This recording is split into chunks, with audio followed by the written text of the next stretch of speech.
Hola, mi nombre es Nadia Arandi García Martínez y formo parte del equipo de enfermedades virales en gatos. El día de hoy yo les voy a hablar un poco sobre la panleucopenia felina, también conocida como el moquillo felino, enteritis infecciosa felina y el parvovirus felino. Una enfermedad grave, una prevención posible. La panleucopenia felina es una enfermedad causada por un virus altamente contagioso. El FPV es un parvovirus felino que afecta principalmente a los gatos. Se caracteriza por tener una aparición súbita, es decir, que los signos pueden empezar de un momento a otro. Además, presentan un curso rápido que puede empeorar el estado del animal en poco tiempo. El nombre de panleucopenia hace referencia a uno de los cambios más importantes que ocurren en el organismo del animal, el cual es la disminución marcada de los glóbulos blancos, los cuales son células encargadas de defender al cuerpo contra otras enfermedades. Esta enfermedad se caracteriza por afectar principalmente a los gatos jóvenes no vacunados. Hablando un poco de la historia, en 1928 se reconoce la naturaleza vírica de la enfermedad. Esto es muy importante porque en la panleucopenia, se convirtió en la primera enfermedad felina en la que se identificó que era causada por un virus. Después, en 1957, se logró el aislamiento del virus de la panleucopenia en cultivos celulares. Este avance permitió estudiar mucho mejor el virus y comprender cómo afectaba al organismo. Más adelante, en 1964, Johnson estandarizó los métodos serológicos para el diagnóstico de la enfermedad. Esto ayudó a que los veterinarios pudieran detectar con mayor precisión, mediante pruebas específicas, la presencia de este virus. Finalmente, en 1966 se identificó el virus de la panleucopenia en gatos con ataxia, demostrando posteriormente que el virus causante era el mismo. Este hallazgo permitió ampliar el conocimiento sobre las manifestaciones clínicas de esta enfermedad.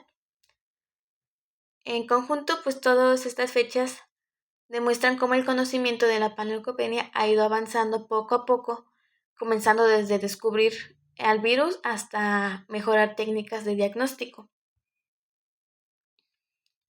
Ahora vamos a hablar un poco sobre qué tan grave puede ser esta enfermedad y cómo suele presentarse cuando afecta a varios gatos al mismo tiempo. Algo muy importante es la mortalidad. En gatitos pequeños puede ser bastante alta, incluso entre el 50 y el 90%. Esto pasa porque su sistema inmunológico todavía no está completamente desarrollado. En cambio, en gatos adultos suele tener más probabilidad de sobrevivir, sobre todo si ya tuvieron algún contacto previo con el virus o cuentan con cierta inmunidad. También es importante entender que la morbilidad, que es básicamente qué tan fácil se propaga la enfermedad, en este caso el virus tiene una gran capacidad de diseminarse dentro de poblaciones felinas, ya que puede resistir al ambiente y contagiar rápidamente a otros animales que estén cerca. Por ello, cuando hablamos de signología grupal, vemos que en lugares como refugios, criaderos y lugares donde se encuentra una gran aglomeración de gatos, muchas veces no se enferma un solo gato, sino varios al mismo tiempo. Incluso pueden llegar a afectarse toda una camada. Entre los signos que pueden observarse en estos casos está la falta de apetito, los vómitos, la diarrea, una deshidratación muy marcada en varios animales a la vez. Entonces, cuando vemos que muchos gatos empiezan a mostrar estos signos, casi al mismo tiempo es una señal de alerta muy importante para comenzar a sospechar sobre la panleucopenia. Este virus pertenece a la familia Parvoviridae y al género Parvovirus. Es un virus muy pequeño con una estructura llamada cápside icosaédrica. Y algo muy importante es que no tiene una envoltura lipoproteica. Esto último explica por qué puede resistir bastante tiempo en el ambiente y por qué es difícil eliminarlo con algunos desinfectantes comunes. Su material genético está formado por ADN monocatenario y se replica dentro del núcleo de las células del animal. Además, tiene preferencia por células que se están dividiendo rápidamente, como las de la médula ósea, el tejido linfoide y las del intestino, lo que ayuda a entender por qué la enfermedad afecta tanto a las defensas como al sistema digestivo. En fetos y neonatos también puede presentarse esta afectación neurológica, ya que el virus puede interferir con el desarrollo normal del sistema nervioso.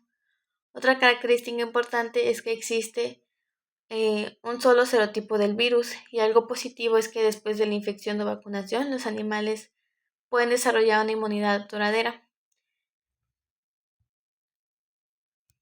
Esta enfermedad tiene una presencia prácticamente mundial, ya que se encuentra ampliamente difundido en poblaciones de gatos domésticos en todos los continentes. Esto significa que no es un problema exclusivo de una región específica, sino que puede pertenecer a distintos países en distintos contextos. Además, se ha documentado su presencia en felinos silvestres de las distintas partes del mundo. Esto es importante porque demuestra que el virus tiene una gran capacidad de adaptación y que puede mantenerse circulando incluso fuera de un entorno doméstico. El hecho de que existan tantos gatos domésticos como en especies silvestres contribuye a que el virus se conserve a nivel global y que siga representando un riesgo constante dentro de las poblaciones felinas.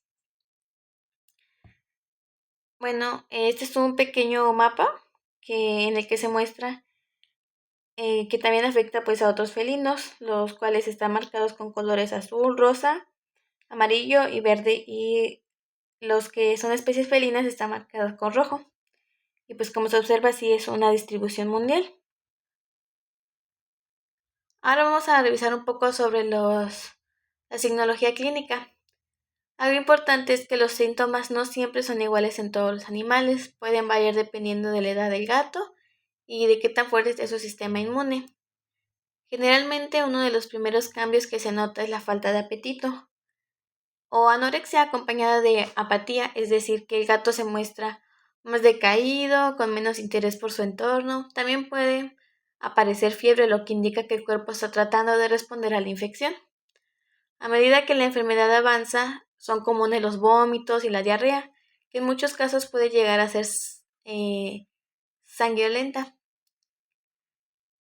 lo cual refleja el daño que sufre el sistema inmune.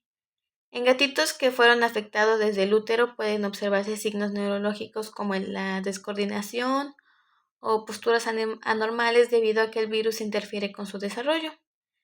Y bueno, pues en resumen, la combinación de los signos como la apatía, la fiebre, junto con los problemas digestivos y en algunos casos las alteraciones neurológicas, pueden ayudar a sospechar de esta enfermedad.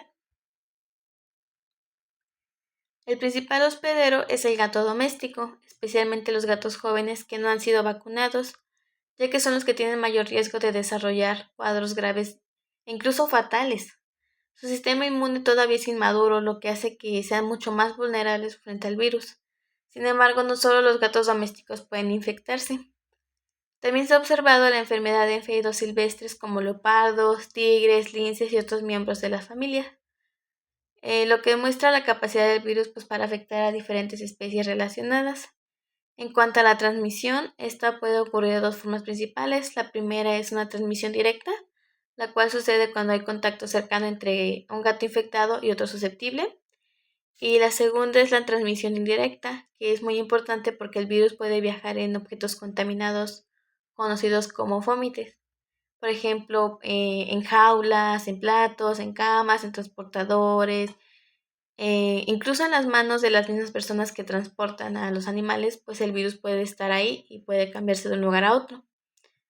Pues también, esto podría ser como una explicación sobre por qué el virus puede propagarse rápidamente en lugares en los donde se conviven con muchos gatos, como refugios o los criaderos. Ya iniciando un poco con la patogenia, el virus generalmente ingresa por vía oral y nasal, perdón, ya sea por contacto directo con gatos infectados o por objetos contaminados, como mencioné anteriormente. Después de entrar al cuerpo puede eliminarse a través de secreciones como las heces, la saliva, el vómito, la orina, lo que facilita un poco su propagación. En el caso de las hembras gestantes, el virus puede incluso atravesar la placenta y afectar a los fetos.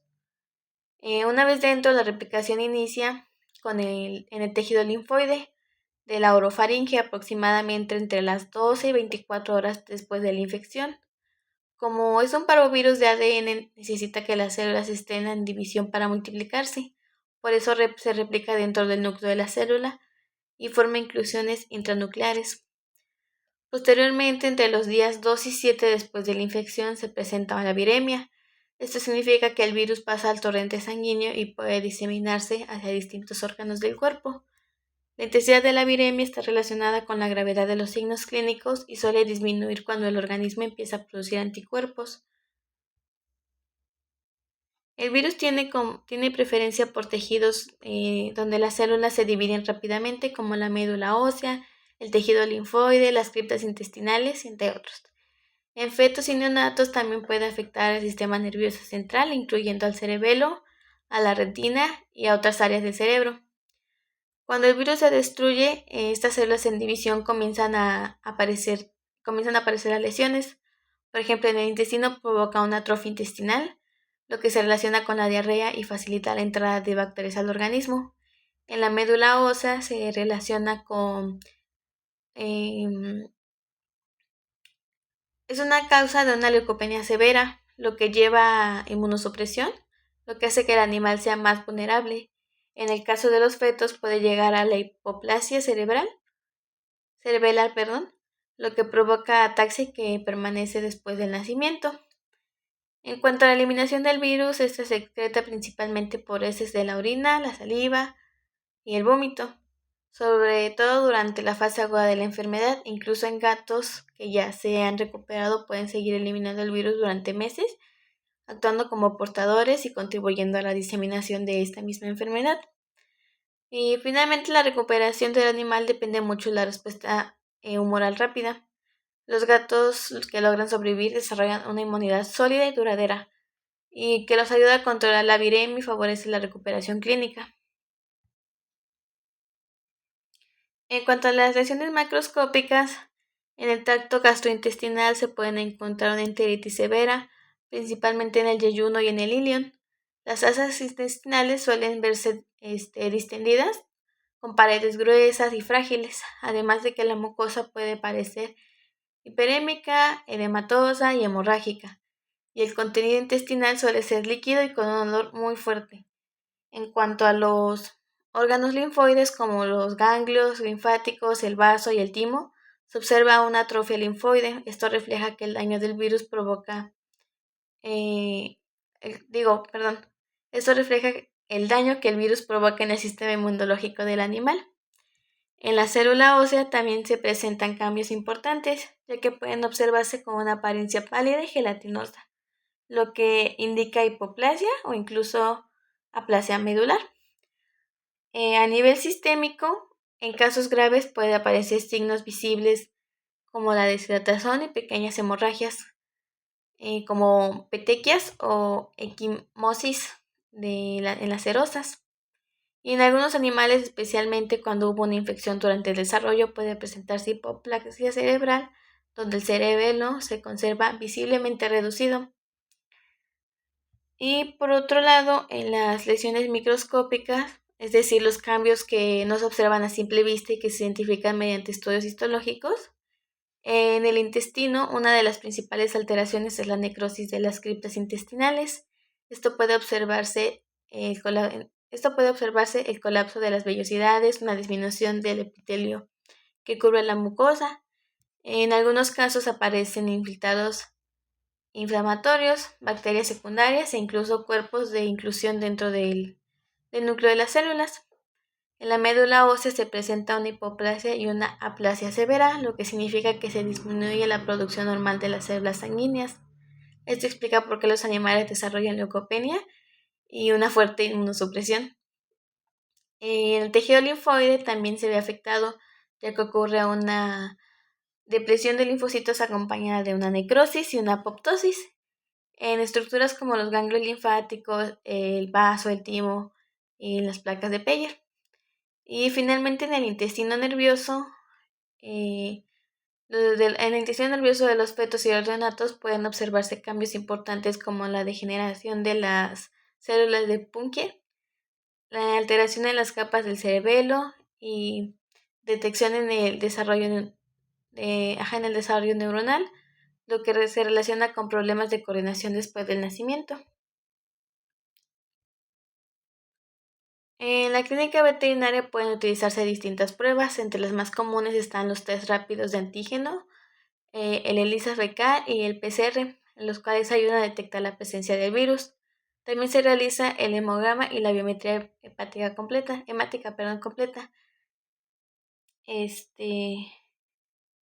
que permiten evaluar el estado de las defensas del animal. La muestra principal para detectar el virus son las heces frescas, porque pues es por ahí por donde se elimina la mayor cantidad de virus. En algunos casos también puede utilizarse el vómito para las pruebas rápidas. Además se pueden tomar muestras de sangre con EDTA o suero para realizar el hemograma y otras pruebas complementarias cuando se trata de necropsias. El tejido intestinal o el linfoide también pueden analizarse. Al momento de tomar la muestra es importante usar guantes y material estéril. Se deben recolectar aproximadamente de 2 a 5 gramos de heces bien emitidas y colocarlas en un frasco hermético o en un tubo estéril, evitando que se contaminen con arena sanitaria. Una vez obtenida la muestra debe mantenerse refrigerada entre los 2 y los 8 grados Celsius. No se recomienda congelar si se trata de una prueba rápida y lo ideal es enviar al laboratorio en un periodo menor de 24 o 48 horas, siempre acompañada de la historia clínica del paciente. En cuanto a los costos aproximados, el ELISA puede rondar entre los 450 pesos, mientras que un PCR puede llegar alrededor de los 900 pesos. Los test rápidos clínicos tienen un precio variable dependiendo del lugar en donde se realicen. ¿Cómo podemos prevenir y controlar la panleucopenia? Pues estas son algunas medidas fundamentales para reducir los casos dentro de poblaciones de gatos. Una de las estrategias más importantes es la vacunación. Generalmente inicia entre las 6 y las 8 semanas de edad, aplicando refuerzos cada 3 o 4 semanas hasta llegar aproximadamente a las 16 semanas. Después se recomienda un refuerzo anual o en casos muy particulares cada 3 años, dependiendo del protocolo.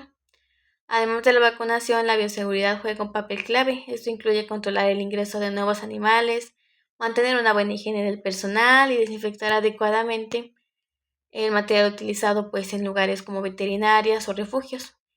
En cuanto a la desinfección ambiental, el cloro en concentraciones del 0.5 al 1% es una de las opciones más efectivas.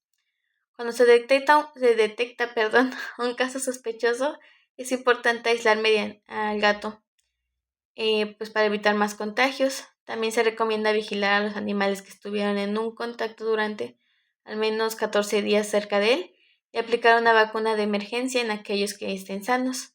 El tratamiento de soporte ayuda a disminuir la mortalidad mientras que el organismo combate la infección. Y ya si hablamos de erradicación, es importante saber que eliminar completamente la enfermedad es difícil debido a la resistencia del virus en el ambiente y a la persistencia de gatos fereles. Por eso, más que erradicarla totalmente, las estrategias se enfocan en mantener una vacunación masiva y continua junto con el control poblacional y los protocolos sanitarios estrictos. Algo muy importante antes de comenzar este punto pues es recordar que no existe un antiviral específico contra este virus, por lo que el manejo se basa principalmente en un tratamiento de soporte. El objetivo de este es ayudar al organismo del gato mientras su sistema inmune combate la infección. Una de las bases del tratamiento es la fluidoterapia intensiva, que sirve para corregir la deshidratación y el desequilibrio de electrolitos causadas por los vómitos y la diarrea. También se utilizan antibióticos de amplio espectro para prevenir o controlar infecciones bacterianas secundarias, ya que el animal presenta una baja importante de defensas. Además, se busca controlar los signos más molestos como el vómito y el dolor. En casos más graves pueden emplearse antieméticos, protectores gastrointestinales y soporte nutricional para mantener al paciente estable. El pronóstico depende de varios factores como la edad del animal, la gravedad del cuadro y qué tan rápido se inicia el tratamiento. Por eso la atención temprana puede marcar una gran diferencia en la recuperación del gato. Ahora vamos a profundizar un poco en el marco jurídico que respalda el manejo de la panleucopenia, porque no solo se trata de atender clínicamente a los animales, sino también de actuar conforme a las normas oficiales que buscan proteger la salud animal y el bienestar. Primero tenemos a la NOM 046-O de 1995, la cual está relacionada con el Sistema Nacional de Vigilancia Epidemiológica. Esta norma establece bases para la detección del seguimiento y el control de enfermedades animales. Su importancia radica en que respalda la notificación de brotes, lo que permite que las autoridades sanitarias tengan información sobre cómo se están comportando las enfermedades dentro de las poblaciones animales. Gracias a esta vigilancia se pueden tomar decisiones más rápidas para evitar que una enfermedad se propague sin control. Otra norma relevante es la NOM 033 SAC-SO de 2014, enfocada en el bienestar animal. Esta regula los métodos de eutanasia humanitaria y busca garantizar que cuando un animal se encuentra en una condición bastante grave y sin un pronóstico favorable, el procedimiento se realice de una forma ética, reduciendo el dolor y el estrés de ese animal. En enfermedades como la panleucopenia, algunos casos pueden llegar a ser bastante severos y esta norma está orientada a que el médico veterinario pueda actuar de manera responsable, evitando el sufrimiento innecesario. Además, la Ley General de Salud también tiene un papel importante, ya que refuerza la responsabilidad sanitaria y el manejo de enfermedades que pueden afectar a las poblaciones animales. Esta ley impulsa medidas preventivas, el control sanitario y la educación sobre los animales domésticos, promoviendo acciones que reduzcan el riesgo dentro de la comunidad. En conjunto, estas normas y leyes ayudan a que el manejo de la enfermedad no solo se base en el tratamiento médico, sino también en los principios éticos, sanitarios y legales. Esto asegura que las decisiones que se tomen tanto en clínicas como en refugios o incluso en criaderos estén respaldadas por lineamientos oficiales que buscan proteger tanto a los animales como a la sociedad. Para finalizar, es importante mencionar que el aspecto relacionado con la salud pública y la panleucopenia. Aunque se trate de una enfermedad grave en gatos, no es una enfermedad zoonótica, lo que significa que no representa un riesgo directo para la salud humana. Sin embargo, esto no quiere decir que no tenga un impacto en la comunidad. Los brotes pueden generar problemas importantes en el bienestar animal, además de costos económicos y retos sanitarios, especialmente en lugares donde conviven muchos gatos. Por eso las acciones preventivas son fundamentales. La vacunación, el control de la población y la educación de los propietarios juegan un papel clave para la reducción de la propagación del virus y para proteger a las poblaciones felinas. Cuando existe conciencia sobre las medidas, es posible disminuir la aparición de casos y mejorar la salud general de los animales. En conclusión, aunque la panleucopenia felina no afecta directamente a las personas, sí requiere responsabilidad y trabajo en conjunto para prevenir brotes y garantizar el bienestar de los gatos de nuestra comunidad. Muchas gracias por su atención.